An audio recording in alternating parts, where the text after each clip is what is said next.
ಯಾವಾಗೆಲ್ಲ ಸರ್ಕಾರಕ್ಕೆ ತನ್ನ ವೈಫಲ್ಯಗಳನ್ನು ಮುಚ್ಕೊಳ್ಳೋಕೆ ಪರಿಸ್ಥಿತಿ ಬರುತ್ತೋ ಅಂತ ಸಂದರ್ಭದಲ್ಲೆಲ್ಲ ಈ ತರದ ಜಾತಿ ವಿಚಾರವನ್ನು ತರ್ತಾರೆ ಸರ್ಕಾರದ ಅಂತಂದೇಳಿ ಬಿಜೆಪಿ ಅವರು ಆರೋಪ. ನೀನು ಆಗ್ಲಿಂದ ಕೇಳಕತ್ತೀನಿ ಬಿಜೆಪಿ ಅಲ್ಲ ಸರ್, ಬಿಜೆಪಿ ಅಲ್ಲ ಸರ್. ಬಿಜೆಪಿ ಕೆಲಸ ಏನಿದೆ?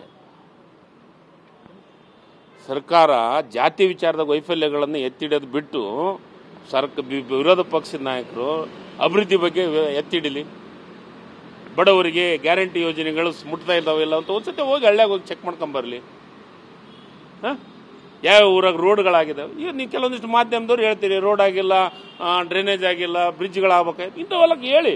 ನಾವು ಮಾಡಕ್ಕೆ ಸಿದ್ಧರಿದ್ದೀವಿ. ನಾವೇನು ಎಲ್ಲರೂ ದೇವರಲ್ಲ, ಎಲ್ಲ ಇಲ್ಲಿಲ್ದೇ ನೋಡೋಕೆ ಸಾಧ್ಯತೆ ಇಲ್ಲ. ಎಲ್ಲರೂ ಸೇರಿ ಮಾಡೋಂಥ ಕೆಲಸ, ಅದ್ರ ಬಗ್ಗೆ ಚರ್ಚೆಗಳಾಗಲಿ. ಅದನ್ನೆಲ್ಲ ಬಿಡ್ತಾರ. ಬಿಜೆಪಿ ಕೆಲಸ ಏನಿದೆ? ಧರ್ಮ. ನಾನು ಹೇಳಿದ್ದೀನಿ, ಪ್ರತಿ ಸತಿ ಹೇಳ್ತಾ ಇದ್ದೀನಿ, ಅವ್ರಿಗೆ ಸರ್ಕಾರದ ವೈಫಲ್ಯಗಳ ಬಗ್ಗೆ ಮಾತಾಡೋಕ್ಕೆ ಯೋಗ್ಯತೆ ಇಲ್ಲ. ಯಾಕಂದ್ರೆ ವೈಫಲ್ಯಗಳಿಲ್ಲ. ನಾವು ಸರ್ಕಾರ ಚೆನ್ನಾಗಿ ಕೆಲಸ ಮಾಡ್ತಾ ಇದೆ. ಅವ್ರಿಗೆ ಅದ್ರ ಬಗ್ಗೆ ಮಾತಾಡೋದಿದ್ರೆ ಕೇಂದ್ರ ಸರ್ಕಾರಕ್ಕೆ ಕೆಲವೊಂದಿಷ್ಟು ಏನು ಫಂಡನ್ನು ತರುವಂಥದ್ದು, ಯೋಜನೆಗಳನ್ನು ತರುವಂಥದ್ದನ್ನು ಮಾಡೋಂಥದ್ದು ಕೆಲಸ ಮಾಡಲಿ. ಯಾಕಂದರೆ ಅಲ್ಲಿ ಹೋಗಿ ಹೇಳೋಕೆ ತಾಕತ್ತು ಇಲ್ಲ. ಮೋದಿಯವ್ರ ಮುಂದೆ ನಿಂತು ಮಾತಾಡೋದು, ಅಮಿತ್ ಶಾ ನಿಂತು ಮಾತಾಡೋದು, ಇವ್ರಿಗೆ ಯಾರಿಗೆ ಆ ದಮ್ಮು ತಾಕತ್ತು ಇಲ್ಲ. ಹೀಗಾಗಿ ಇಲ್ಲಿ ಏನು ಮಾಡ್ತಾರೆ, ಮಸೀದಿಗೋ, ಗಣೇಶನೋ, ಧರ್ಮನೋ, ಜಾತಿ ಬಗ್ಗೆ ಮಾತಾಡೋಂಥದ್ದು. ಇದು ಪ್ರಜಾಪ್ರಭುತ್ವ ವ್ಯವಸ್ಥೆ. ಈ ದೇಶದೊಳಗೆ ಲಕ್ಷಗಟ್ಟಲೆ ಜಾತಿಗಳಿದ್ದಾವೆ, ಧರ್ಮಗಳಿದ್ದಾವೆ. ಇದು ಪ್ರಜಾಪ್ರಭುತ್ವ ವ್ಯವಸ್ಥೆ. ಬೇರೆ ನಾನು ಅದನ್ನೇ ನಿಮಗೆ ಹೇಳ್ತೀನಿ, ಎಲ್ಲೇ ಯಾವ ದೇಶದೊಳಗೆ ಜಾತಿ ಧರ್ಮದ ಬಗ್ಗೆ ಚರ್ಚೆ ಆಗುತ್ತಾ ಅದು ದೇಶ ಹಿಂದೋಗುತ್ತೆ, ಅವನತಿಗೆ ಹೋಗುತ್ತೆ. ಎಲ್ಲಿ ಅಭಿವೃದ್ಧಿ ಬಗ್ಗೆ ಚರ್ಚೆ ಆಗುತ್ತಾ ಅದು ದೇಶ ಮುಂದೋಗುತ್ತೆ. ಈಗ ನಾನು ಕೇಳ್ತೀನಿ, ಬೇರೆ ಬೇರೆ ದೇಶಕ್ಕೆ ನಾನು ಹೋಗಿ ಬಂದಿದ್ದೀನಿ.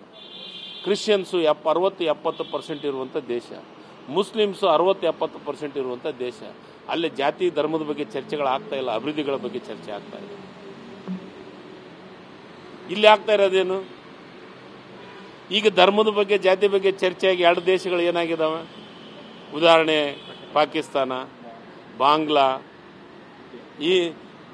ಇನ್ನು ನಮ್ಮ ದೇಶ, ಯಾಕಂದರೆ ಹಿಂದೆ ಮನಮೋಹನ್ ಸಿಂಗ್ ಅವರು ಮಾಡಿದಂಥ ಯೋಜನೆಗಳದಾವಲ್ಲ, ಆ ಯೋಜನೆಗಳಿಂದ ಇವತ್ತು ಸರ್ಕಾರ ನಡೀತಾ ಇರೋದು.